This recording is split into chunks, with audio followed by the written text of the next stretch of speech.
Salut à tous, j'espère que vous allez bien. Je fais enfin cette vidéo qui est une des plus importantes que j'ai pu faire sur ma chaîne depuis sa création. Je vais vous donner en détail ma stratégie pour d'accumulation principale pour le futur bull run crypto. En tout cas, on espère qu'il se produira. Je reviens d'une interview avec Georges alias Slashcoin et c'est possible que certains d'entre vous, du coup, m'aient découvert sur sa chaîne et j'espère que vous viendrez voir. Du coup, vous serez venus voir cette vidéo qui va être la première d'une série. En fait, il va y en avoir plusieurs parce qu'il y a quand même pas mal de choses. Je veux m'assurer aussi que vous preniez le temps de bien écouter ce que j'ai à dire, qui provient donc de plus de 5 années d'expérience sur ce marché, avec ses réussites, ses échecs aussi, et toutes les apprentissages, tous les apprentissages que j'ai pu accumuler sur ce marché. Et donc, je vais vous montrer quelle est ma stratégie principale par rapport à ça. Donc, allez, je réduis ma tête. Donc, qu'est-ce qu'on va voir aujourd'hui dans cette première vidéo, donc d'une série? Je pense qu'il y aura 2, 3 vidéos. En fait, il y en aura 3, oui. Déjà, l'approche générale que j'ai mis en place. J'ai en fait, on va dire même 4 stratégies. Celle-ci, c'est vraiment, que je vais vous présenter, c'est vraiment la principale. Les autres, c'est des à côté, on va dire. Je, comme je disais dans l'interview de ce matin avec Georges, je suis toujours en période d'apprentissage. L'enrichissement est un marathon. Et du coup, je fais aussi des choses dans ce marché qui ont pour but de me faire acquérir plus d'expérience. Puisque dans le marché crypto, tout va plus vite. Beaucoup plus vite que sur les marchés traditionnels. C'est 24 sur 24, 7 jours sur 7. Et au-delà de l'aspect enrichissement, c'est un formidable environnement pour accélérer son apprentissage d'une manière générale dans la capacité à générer de l'argent, notamment donc euh, on va dire en stratégie d'investissement ou tout simplement en spéculation pure ou trading. Donc voilà, parler de l'approche générale, la diversification que j'ai mise en place, les secteurs que j'ai identifiés et sur lesquels je souhaitais donc potentiellement me positionner. La stratégie en elle-même de value averaging, de rééquilibrage. À ça, eh bien, je vais vous présenter moi le Google Sheet que j'ai conçu, euh, dans lequel il y a les différentes formules de calcul. Et alors, je ne vous ne le mettrai pas, je vous ne le mettrai pas à disposition dans cette vidéo. Ça sera à disposition dans la prochaine. Pourquoi? Tout simplement pour vous inciter. Déjà, à vous abonner, soyons clairs, à activer la petite cloche, voilà, si vous voulez pas louper la prochaine vidéo. Mais aussi parce que dans cette prochaine vidéo, je vais parler de manière voilà, plus poussée de cette stratégie sur l'aspect, bien sûr, sécurité, fondamental, très important dans le marché crypto, de la psychologie, ça aussi. Si il y a au final, il y a des choses à prendre dans cette série de vidéos. C'est au final la partie la plus importante. Ok, c'est une chose, la stratégie et tout. Franchement, il y a de la valeur là-dedans, clairement. Après, c'est au moins aussi important la partie psychologie. Les comportements que l'on a pu voir lors du dernier bull run, qui étaient assez proches aussi, la psychologie humaine ne change pas. Et c'est tant mieux pour nous qui investissons et spéculons sur les marchés. Donc, revenir sur les comportements lors du dernier bull run parce que ça peut être des éléments. Et moi, le mind mapping que je vous montre là, c'est mon mind mapping perso que je vais exploiter sur les années qui viennent et revenir en fait tous les mois. Donc, les éléments que je vous ai mis là-dedans, c'est des choses sur lesquelles je veux revenir en permanence pour me les rappeler. Pour protéger ma psychologie, pour me protéger aussi de mes émotions qui sont la première source d'erreur pour un investisseur et un trader. Je ferai une vidéo spécifique ensuite sur les indicateurs préférés que j'utilise, en évoquant aussi d'autres indicateurs que j'ai ajoutés là-dedans. Mais moi, ce que je regarderai principalement, c'est ceux qui sont dans cette liste-là, donc vidéo à venir aussi. Je vous invite de la même manière à vous abonner, à activer la petite cloche pour ne pas la louper. Donc, ce sera la 3e vidéo. Et puis, j'évoquerai aussi donc, mes sources d'informations. Et puis bon, ça c'est pour la fin de cette vidéo. Une autre vidéo du coup que je vous inciterai à aller voir et j'y reviendrai dessus à la fin. Donc, l'approche générale.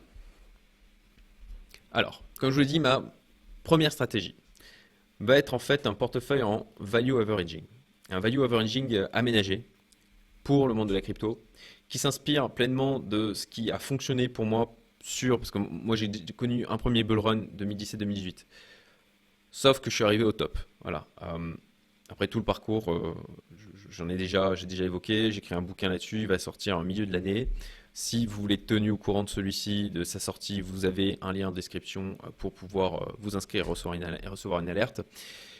Et donc voilà, je suis rentré au top de 2017-2018. Bon, après, il y a eu toute la phase de préparation jusqu'à l'arrivée du bull run 2020-2021 avec certaines prises de décision qui ont été pour moi life changer. Et c'est du coup une évolution de la stratégie que j'ai pu suivre en 2020-2021 que je vais vous présenter. Avec donc la notion de value averaging que j'ai découverte cette année, sur laquelle du coup j'ai fait une vidéo spécifique. Hop. Le principe, pour être très rapide, très synthétique, du rééquilibrage régulier. On constitue un portefeuille, on fait des rééquilibrages réguliers. Je vais aller bien sûr un peu plus loin là-dedans en vous montrant notamment moi les cryptos que j'ai sélectionnés. Alors attention, hein, ce n'est absolument pas du conseil en investissement. Je suis juste un gars qui partage ce qu'il fait. Il partage la stratégie qu'il met en place et les projets qu'il a choisi de sélectionner. C'est certainement totalement discutable et ce que je vous inviterai à faire, c'est bien sûr de faire vous-même votre propre liste, de faire votre propre sélection, de ne surtout pas faire du copier-coller parce qu'en plus de ça, moi, il y a des restes qui traînent du dernier bull run que j'ai décidé quand même de conserver vu les faibles valeurs en plus de ça que ça représente et parce que je me dis qu'il peut y avoir quand même, il peut se passer des choses sur ces projets. Il n'est pas exclu que je change d'avis aussi au fur et à mesure des mois, voire des années, d'ici à ce que se lance un nouveau bull run, si c'est le cas encore une fois, puisqu'il n'y a absolument rien de certain. Donc voilà, stratégie value averaging sur l'ensemble du portefeuille, je vais l'expliquer. Et puis voilà, le fichier type disponible gratuitement, ça ne sera pas donc dans cette vidéo, ça sera pour la prochaine. Une stratégie d'index crypto, pour ça, eh bien, j'ai organisé un live privé qui présentait cette stratégie que j'ai décidé de suivre aussi, alors avec une petite partie de mon allocation sur l'ensemble du marché crypto. C'est Florent Fouque qui a animé cette stratégie et j'ai eu beaucoup de très bons retours. Et les peu de retours en fait que j'avais de personnes qui trouvaient que c'était discutable certains aspects, ils disaient que voilà, ça manquait de stratégie d'entrée-sortie, en fait, n'avaient pas vu en entier le live. Et ce qui, en tout cas pour ceux qui se sont manifestés, a été corrigé par la suite. Et au final, ils ont trouvé que c'était plutôt très pertinent. Donc, si vous l'avez loupé, tant pis. Néanmoins, si ça vous intéresse, vous avez le lien. En fait, la solution s'appelle CryptoBulot. Alors, il y a toute une approche philosophique par rapport au terme bulot. Je vous laisserai découvrir la chose. Vous avez donc le lien pour aller potentiellement rejoindre avec d'ailleurs, mon lien donne droit à une forte réduction sur les frais d'inscription, puisqu'ils ont quand même des frais de déploiement de leur côté. Notamment, vous avez quelqu'un qui vous appelle en vidéoconf, qui vous guide pas à pas. J'ai jamais vu ça. Pourtant, j'en ai testé des mandats de gestion. Si vous me suivez depuis un moment, des solutions algorithmiques, etc., j'en ai testé des tas. Là, d'ailleurs, on n'est absolument pas sur une solution algorithmique où on vous promet des pourcentages faramineux. Non, non, c'est à limite, c'est un peu gros ce que je dis, mais limite simple et bourrin. Mais en tout cas, moi, je la trouve extrêmement efficace et on retrouve aussi une certaine approche philosophique avec ce que j'ai déployé. Du suivi de tendance, donc là ça va être plus clairement plus en mode trading. Là-dessus, je n'ai pas prévu de faire de vidéo sur ce sujet, c'est très discrétionnaire. Et sur la partie trading, je suis loin d'être un expert. Je suis encore clairement, en fait, de toute façon je le resterai à vie, quoi, mais j'ai encore beaucoup de choses à apprendre. D'ailleurs, j'en profite, je remercie Cédric Froment qui m'aide à ce niveau-là, à la fois sur le contenu qu'il publie sur YouTube et puis avec les contenus plus personnels et les échanges que je peux avoir avec lui. Gridbot, là-dessus, j'en ai parlé il y a déjà, maintenant, ça va faire un an où je lançais les Gridbots sur la crypto. Vous avez le lien aussi en description pour voir clairement les stratégies qui tournent. Concrètement, ça vous donnera accès directement à ça. Donc, vous voyez là, j'ai 11 000 $ qui tournent sur ces Gridbots, avec un sur l'ETH BUSD. Dieu merci, j'étais positionné sur Binance, plus du tout sur FTX. Donc, les stratégies ont continué de tourner. J'espère que Binance survivra. Et voilà, ETH-BUSD sur le Paxos Gold / Bitcoin. Donc il faut être patient. Voilà, des grilles larges, être patient. J'ai fait des vidéos sur le sujet. Je vous invite à aller les voir si jamais ça vous intéresse. Quand en début d'année dernière, je me disais que potentiellement on pouvait avoir un bottom au 30K et puis repartir, j'étais beaucoup plus lourd sur ces grid bots. Et puis quand j'ai vu que mon scénario s'invalidait, bah, j'ai coupé mes positions tout simplement. Voilà. Et globalement, en final, toutes ces stratégies, sauf à la rigueur le suivi de tendance, qui là va être beaucoup plus en mode actif, eh bien ça va surtout marcher si le marché crypto, ça va surtout fonctionner si le marché crypto continue à croître. Voilà. C'est pas une stratégie magique qui va vous faire gagner à tous les coups, c'est une stratégie qui fonctionnera si on continue à être dans un grand bull run au niveau du marché crypto d'une manière générale. Alors disclaimer, je crois que je l'ai déjà fait, ce n'est pas du conseil en investissement en aucun cas, ce n'a qu'un but éducatif. Alors, la partie diversification, secteur que j'ai identifié pour ma part. Alors certainement que cette liste n'est pas parfaite, encore une fois je vous livre moi ce que je fais, la manière dont je fonctionne, ça n'a pas force de loi absolue, très très loin de là. Donc les différents secteurs que je vois moi aujourd'hui, secteur, alors j'appelle blockchain. Alors blockchain ça veut dire tout simplement voilà, le Bitcoin, le TH, le Cardano, etc. Donc ça pour moi c'est le secteur dit blockchain, c'est-à-dire vraiment des réseaux sur lesquels vont se construire des choses. ETH est un d'entre eux, tout comme comment il s'appelle déjà, Bitcoin Gold, c'est ça? Mon Dieu, je me rappelle même plus de son nom. Mais bon, vous aurez compris, voilà, Bitcoin, Cardano et autres blockchains de ce type. Le secteur des NFT, alors moi c'est un truc auquel je n'ai quasiment pas touché lors du dernier bull run. Juste, j'ai pris des NFT avec The Wine Bottle Club, que j'avais présenté d'ailleurs, que je possède toujours, qui ont perdu, je crois, 50% de leur valeur, mais ce qui, au final, est très raisonnable compte tenu de l'effondrement du marché des NFT d'une manière générale. Pourquoi je pense que ça a résisté? Tout simplement parce que c'est backé avec des bouteilles de vin de prestige, en fait, et numérotées. Donc je pense que ça a le potentiel. Si à un moment donné il y a de la hype qui revient sur ce sujet, et je pense que ça peut revenir, eh bien qu'elle reprenne de la valeur. Donc, on verra, je les garde. Secteur de la défi, donc finance décentralisée bien évidemment. Le secteur des exchanges, donc notamment le fameux BNB, on avait avant ça aussi le FTT, mais celui-ci est encore là, mais disons que je ne vais pas parier sur sa hausse.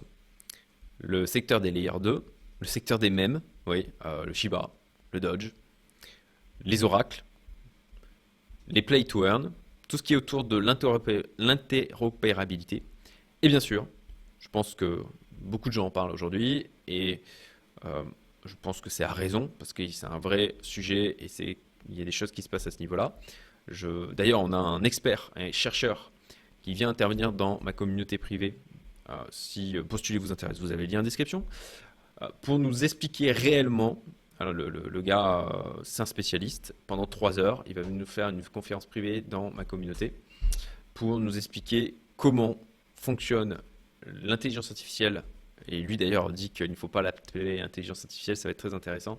Derrière, notamment ChatGPT, puisqu'il a été dans un projet concurrent. Et comment fonctionnent les différents types d'intelligence artificielle.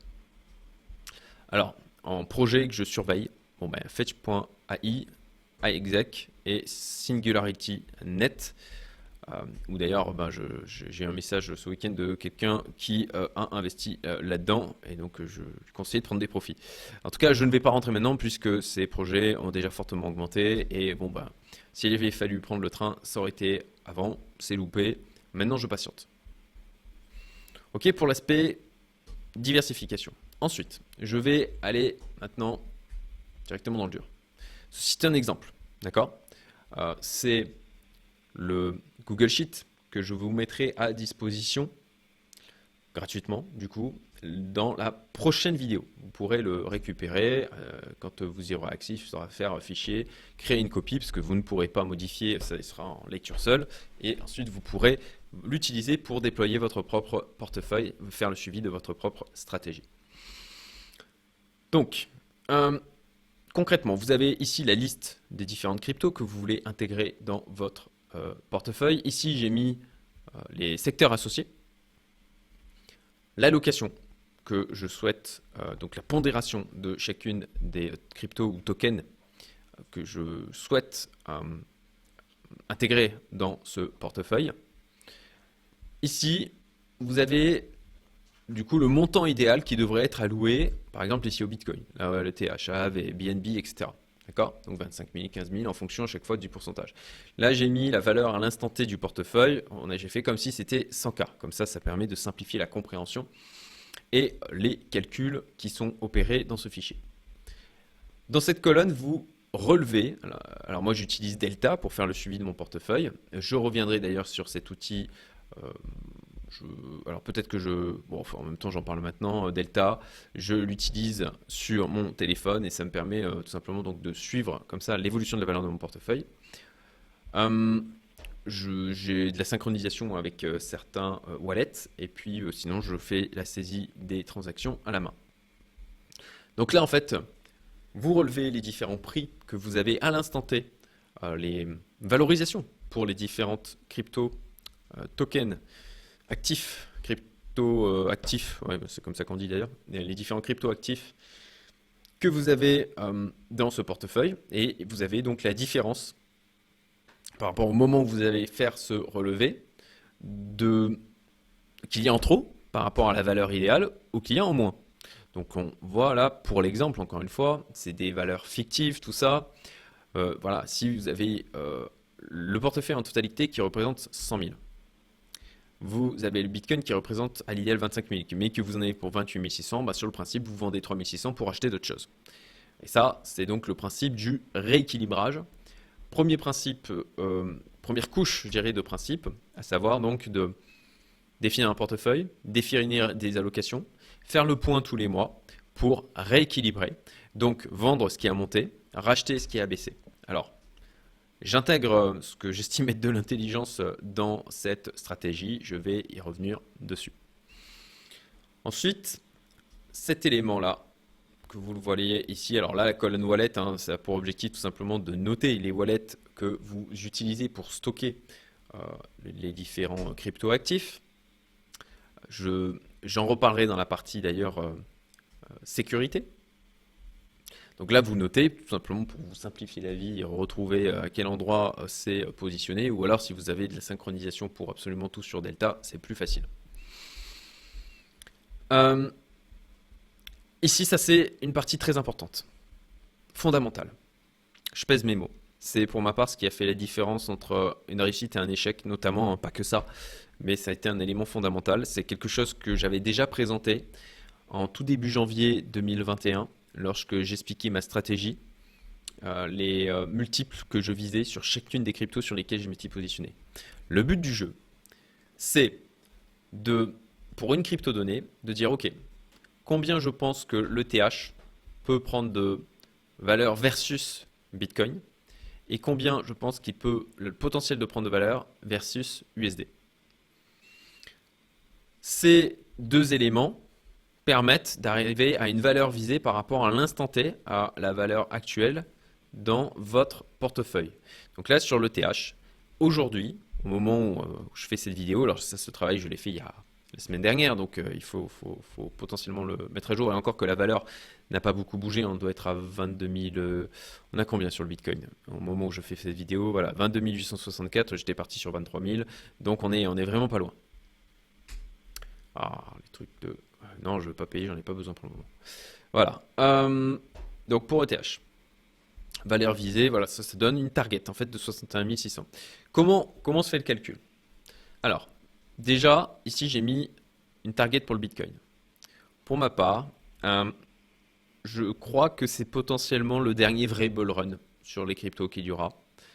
Potentiellement l'ultime occasion pour certains mais ce ne sera qu'une très petite minorité de s'enrichir. Peut-être d'être life changer, je vous le souhaite. Comme ce fut pour moi et d'autres amis dans ma communauté privée ou ici à Maurice. Et c'est pour ça que cette vidéo est vraiment importante parce que voilà, alors bien sûr c'est une question de capital, hein, mais ça peut faire une différence énorme dans vos vies futures. Donc voilà, suivez-la avec attention. Target Bitcoin, j'ai mis 90 000. Voilà. Clairement, on a un ralentissement, hein. Alors, je sais que beaucoup vont pas être d'accord. Et chacun voit les choses comme il l'entend. Beaucoup de personnes se diraient là qu'on irait à 100 000 facile au niveau du Bitcoin lors du prochain bull run, etc. Je me méfie beaucoup des consensus. Je me méfie beaucoup du chiffre rond 100 000 aussi. Je pense que ça peut être une zone de résistance très forte. Ou pas, hein, d'ailleurs, hein, puisque moi je me rappelle, hein, quand j'avais vu les 20 000 de percée, c'était passé limite comme dans du petit Suisse, quoi. Donc voilà, pour ma part, je suis vraiment pas trop gourmand. Sur le Bitcoin, si on casse de nouveau la TH, voilà, je vise une target de 90 000. Là, aujourd'hui, maintenant, je ne suis susceptible de réviser en fait ce jugement. Et d'ailleurs, regardez ce que j'ai mis ici, hein. Target Bull Run. Là, je vous ai fait la démonstration de ma manière de calculer l'objectif sur ce portefeuille, un objectif aussi réaliste que possible. Mais vous avez vu, hein, à réévaluer au démarrage du bull run. D'accord? Ça, c'est des éléments qu'il faudra réévaluer au moment du bull run. Vous pouvez faire l'exercice de temps en temps pour voir un peu comment vous projetez par rapport à l'instant T. Mais c'est quelque chose de toute façon qu'il vous faudra réévaluer régulièrement. Et quand vous pensez que le bull run est lancé, et bien à ce moment-là, revenir dessus pour faire des estimations qui soient cohérentes. Voilà. Donc, ok, target Bitcoin 90 000. À ça, j'applique aussi un facteur d'erreur de 80%. Ce qui fait que j'enlève 20% de la valeur visée et qui est calculée automatiquement là par ma petite formule pour, encore une fois, être pas trop gourmand. L'objectif, c'est pas d'essayer d'attaquer, de choper le top. L'objectif, c'est de prendre, j'utilise souvent cette métaphore, de prendre un morceau de viande sur le mammouth, quoi. Et le mammouth, on l'attaque quand il est tranquille, en train de bouffer, qui bouge pas. Et concrètement, là, on est un peu dans une stade de marché. Alors, ça a poussé dernièrement quand même, mais voilà, on est alors, bon, l'idéal, c'était effectivement, moi, je me suis remis à accumuler, je l'avais dit, hein, sur ma chaîne, mi-novembre. Donc, vous le voyez, de la zone dans cette zone-là, hein. Et puis bon, là, on garde une volatilité qui n'est pas non plus folle, quoi. Donc, de commencer à accumuler maintenant ne me semblerait pas non plus déconnant. Après, encore une fois, ce n'est pas du conseil en investissement, ce n'est que mon humble avis. Donc, au niveau du calcul, c'est assez simple, hein. Voilà. J'estime que le TH a un potentiel de faire x2 versus Bitcoin. Alors pourquoi x2? Bon, après, il y a bien sûr toute la partie fondamentaux, hein, qu'il faut étudier au niveau de ces projets, comprendre ce qu'ils font, etc. Est-ce que vraiment ils ont un potentiel de prendre la valeur, l'équipe, la communauté, la tokenomics. Il y a un vrai travail de sélection fondamentale à faire sur les différents projets sur lesquels vous décidez de vous positionner. Alors je sais, il y a le dodge, mais on y reviendra, je toucherai un mot là-dessus. Et remarquez aussi, hein, 2% du portefeuille, pas plus. Donc si je prends ETH versus BTC, voilà,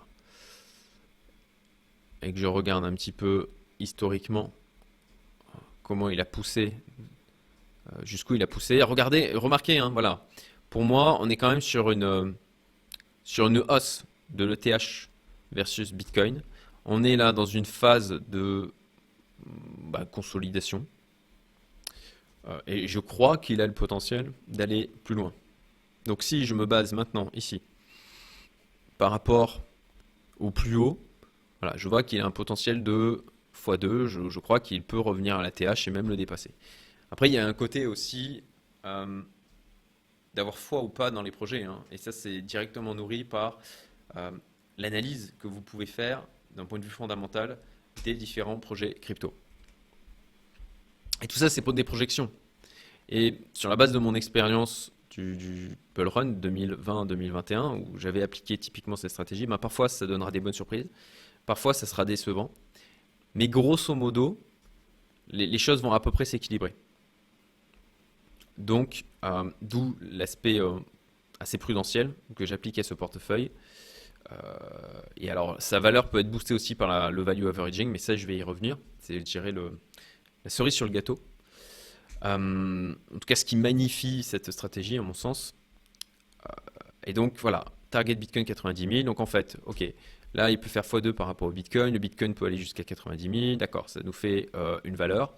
Versus USD, le TH, de la même manière. Je regarde ETH BUSD. Ok, là, on est à 1629. Ok, on a un ATH à 4400. Donc, ok, là, ça nous fait donc du à peu près, bon, grosso modo x3. Bon, je pense que le TH a le potentiel d'aller plus haut. On reste sur quelque chose de dossier voilà, sur les années. J'estime qu'il a le potentiel de faire un x6. Petite pause dans la vidéo afin de vous préciser comment j'arrive à ce x6 au niveau de l'ETH, pour que vous compreniez du coup mon cheminement de pensée. Je me suis basé tout simplement sur le dernier bull run. J'ai pris le niveau de l'ETH à juin 2020 approximativement jusqu'à son ATH. On est sur un x18. On a un marché, je vous le rappelle, plus la capitalisation augmente, moins il y aura de volatilité. On a l'ETH qui est quand même la deuxième capitalisation de ce marché crypto. Donc, bon, je me suis dit, ok, divisé par 3, son potentiel de hausse ne me semble pas déconnant. Donc 18 divisé par 3, j'arrive donc à un x6. Vous avez l'explication, je laisse reprendre la vidéo. Ça me permet quand même d'avoir une base de départ et encore une fois, d'essayer de faire une projection qui soit réaliste. C'est pas parfait. Si vous avez une autre idée pour avoir une target de sortie, n'hésitez pas à me le mettre en commentaire. Voilà, donc ça après vous faites l'exercice sur chacun des différents projets. Alors oui, j'ai intégré du Dodge. Alors le Dodge maintenant il est là depuis longtemps, il est beaucoup raillé, etc. Néanmoins il y a vraiment un aspect identitaire qui s'est créé autour de lui. Et c'est pour ça que je l'ai intégré, parce que je pense qu'il a le potentiel d'avoir encore de la volatilité, une volatilité assez folle, emportée par le narratif des personnes qui ont fait beaucoup d'argent sur le Dodge. Il est toujours là, il continue à être présent. Il y a toujours Elon Musk qui est dans les parages. En plus de ça, maintenant, il a racheté Twitter. Donc, ok. Après, 2% du capital. Remarquez que c'est un tout petit pourcentage. Et versus Bitcoin, je pense qu'il peut pousser très haut, versus USD aussi, et donc ça nous amène là aussi une valeur visée, le tout pondéré à moins 20% en intégrant un facteur d'erreur. Donc sur un portefeuille de 100K, là aujourd'hui, dans le cas d'un bull run qui serait de nouveau lancé, un bull run où on casserait donc l'ATH Bitcoin et la market cap crypto global, ça fait une target de 566 000 $ sur ce portefeuille, donc un peu plus de x5. Alors je sais, c'est pas en mode x100, c'est pas en mode x1000, ce n'est pas le public auquel je m'adresse sur ma chaîne. Je m'adresse à un public de personnes qui ont globalement déjà certains moyens et qui sont pas en mode to the moon, qui veulent construire une stratégie qui soient solides, qui leur permettent d'être disciplinés et qui soient aussi efficientes que possible. Et c'est ce que j'essaye là de vous présenter. Donc voilà globalement pour le fonctionnement de ce portefeuille. L'objectif, c'est quand vous faites vos rééquilibrages, vous voyez, en fait, vous dupliquez cette feuille. Donc là, j'ai mis 20 février 2023 en disant que je démarre au 20 février 2003, j'ai déjà de la crypto. Vous pouvez très bien partir de zéro, en fait, au niveau de ce portefeuille. Vous n'êtes pas obligé de partir avec de l'existant. Le principe de value averaging de portefeuille. Voilà. Le principe de ça. La crypto de référence. Il a fallu quand même avoir une crypto de référence. C'est pour ça en fait qu'ici vous avez pris du Bitcoin au moment du rééquilibrage en USD. Donc imaginons le 20 février 2023, le Bitcoin est à 23 000 $. Ok. Je prends la valeur totale de ce portefeuille. Là j'ai ma formule de calcul qui en clair prend les 100 000 divisé par 23. Ça me fait une valeur totale en Bitcoin. Ok. Cette valeur totale en Bitcoin, je vais la réexploiter à chaque fois que je vais faire le rééquilibrage. Il faut donc que je vienne calculer cette valeur totale en Bitcoin de manière à venir remplir du coup les différentes lignes. Alors je vais fermer le rideau parce qu'il fait très chaud.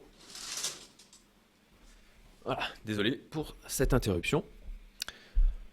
Valeur visée totale du portefeuille. Ok, imaginons que je veux m'exposer. Alors j'ai déjà les 100K et je veux arriver à une valeur totale du portefeuille de 200 000 dollars dans les cryptos. D'accord, sur cette allocation, sur ce portefeuille-là. Bon ben voilà, j'ai dit valeur visée 200 000 dollars. D'accord. Dans combien de temps je vais y arriver? Disons, ok, je vais y arriver dans un an. Donc je mets, en partant sur le principe d'un rééquilibrage tous les mois. Sur la partie rééquilibrage, hein, d'ailleurs, je vais venir détailler les choses. Voilà, je vais y revenir après. Donc, 12 périodes, 12 mois, une fois par mois, périodicité tous les 30 jours, ok. Montant déjà investi, là les 100 000. Montant à investir régulièrement, donc 100 000, 200 moins 100, donc ça fait 100 000 divisé par 12, 8 333 dollars arrondi. Date de démarrage, donc 20 février. Vente quand le portefeuille est au-dessus de la valeur. Bah ça me paraît tout l'intérêt du value averaging, c'est de mettre oui, en l'occurrence. Et donc, imaginons 20 février, ok, le Bitcoin est à 23 000 dollars. Ce qui fait une quantité de Bitcoin avant, du coup, rééquilibrage. Et je vous invite, en fait, c'est important, de faire le value averaging avant de rééquilibrer parce que potentiellement vous allez vous servir aussi, vous allez faire vos ventes et éviter de d'abord faire le rééquilibrage et ensuite de revendre potentiellement des trucs. Faites-le en une seule fois, ça vous évitera des frais et ça fera que ça sera tout simplement plus efficient pour vous, vous y gagnerez du temps. Donc valeur et quantité Bitcoin avant rééquilibrage. Donc ça je vous rappelle que c'est ce que j'ai calculé ici, d'accord? La case B24. Donc ça, vous reprenez le montant de cette case, vous le classez là. Valeur du portefeuille avant rééquilibrage de la même manière, ça revient à ce que vous prenez comme relevé sur Delta, en l'occurrence les 100 000 dollars dans notre exemple. Valeur visée du portefeuille, eh bien avec les 8 333 dollars que vous devez normalement injecter au 20 février, on arrive à 108 333. Montant à investir ou à vendre, 8 333 donc dollars à acheter en termes de crypto. Donc quantité de Bitcoin à investir en vente 0,36 et ensuite bon, l'objectif c'est de coupler tout ça au rééquilibrage à faire pour que vous alliez acheter des cryptos qui sont en déficit et pas remettre du Bitcoin alors que vous en avez potentiellement déjà trop par rapport à l'allocation qui est prévue sur votre portefeuille. Quantité de Bitcoin, en l'occurrence après rééquilibrage, ça fait 4,7, valeur du portefeuille après rééquilibrage, 108 333. Le 20 mars, vous revenez sur votre portefeuille. Oh magie, le Bitcoin est monté, 28 000 dollars. Vous avez une quantité de Bitcoin avant rééquilibrage qui est de 4,7. D'accord? Donc là, de la même manière, au 20 mars, vous aurez fait clic droit, voilà, copier dans feuille de calcul existante, vous mettez 20 mars 2023, vous remplissez tous vos petits chiffres, et ici, vous venez mettre la quantité de Bitcoin avant rééquilibrage. Donc la valeur qui, pour rappel, est calculée là. De cette manière, vous allez donc obtenir la valeur du portefeuille avant rééquilibrage, valeur visée du portefeuille, donc en l'occurrence 116 000, on reprend la valeur de démarrage, plus la valeur visée du portefeuille, enfin la valeur du portefeuille après rééquilibrage la dernière fois, plus les 8 333 dollars que vous auriez dû injecter. Et là, on arrive en fait à un montant à vendre, d'accord? Pas à investir, du coup, c'est du négatif. Donc là, vous vendez de la crypto, de préférence celle où vous êtes surpondéré, et vous récupérez ça en BUSD, stablecoin, en, je sais pas, en ce que vous voulez, en tout cas plutôt en stable, en fiat si vous n'avez pas de problématique de fiscalité comme c'est mon cas ici à l'île Maurice. Et la prochaine fois, on va dire, je vais vous faire un exemple, ok, troisième période, nous sommes le 20 avril 04 2023. Le prix du Bitcoin, ben là, il a baissé, ok? Il est tombé 22 000. Quantité de Bitcoin avant rééquilibrage, alors pas de la même manière, il faudrait dupliquer ça, rentrer la valeur de votre portefeuille, avoir la quantité de Bitcoin qui sont stockés dedans. Imaginons, ok, elle n'a pas bougé, on reste à, donc là je vais faire égal ça sera plus rapide pour notre exemple. Valeur du portefeuille avant rééquilibrage de la même manière, hop, on arrive à 103 000. Valeur visée du portefeuille, là aussi je fais tout simplement un copier-coller, on arrive à 125 000, donc vous voyez bien là qu'il va falloir rajouter. Pour le reste, en fait, je peux faire un copier-coller, tout simplement, Voilà. Et donc là, on voit qu'il faut par contre rajouter 21 000 dollars. Donc vous allez ainsi racheter à un niveau qui sera plus faible. Alors, je reviens sur mon mind mapping. Donc la périodicité que j'ai décidé de faire moi, c'est une fois par mois. Vous pouvez très bien décider de le faire plus fréquemment. Vous augmentez votre temps de travail, vous augmentez aussi la porosité de votre mental sur votre capacité à résister à la volatilité du marché. Vous, à mon sens, une fois par mois, c'est bien, en tout cas pour moi, pour gérer ma propre psychologie, mes émotions. Mais après, si vous le faites tous les 2 mois, tous les 3 mois, chacun, voilà, vous n'êtes pas obligé de le faire une fois tous les mois. Moi, je vous dis ce que je fais.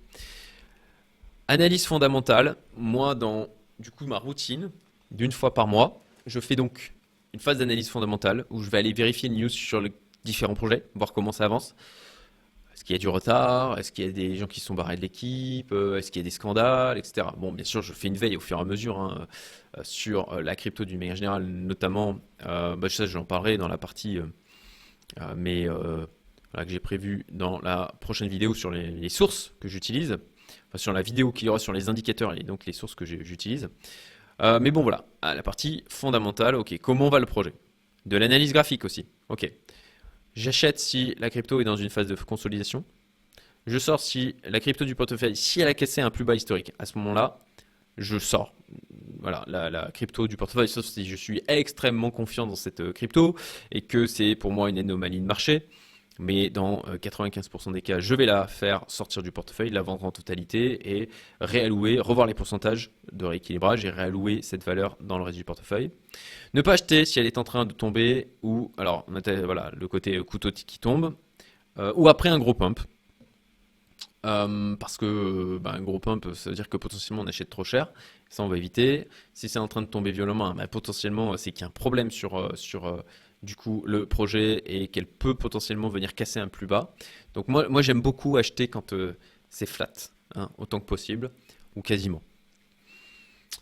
Et puis vendre la crypto si elle est déséquilibrée à la hausse en pourcentage. Donc dans notre exemple, il y avait le Bitcoin qui était surreprésenté dans le portefeuille, donc à vendre. Si je ne sais pas quoi acheter avec ce qui a été vendu, garder l'argent sur les cryptos les plus importantes. Donc je préférerais, si je ne sais pas quoi faire, soit je garde la réserve en dollars, soit je vais sur du Bitcoin ou de l'ETH. Voilà.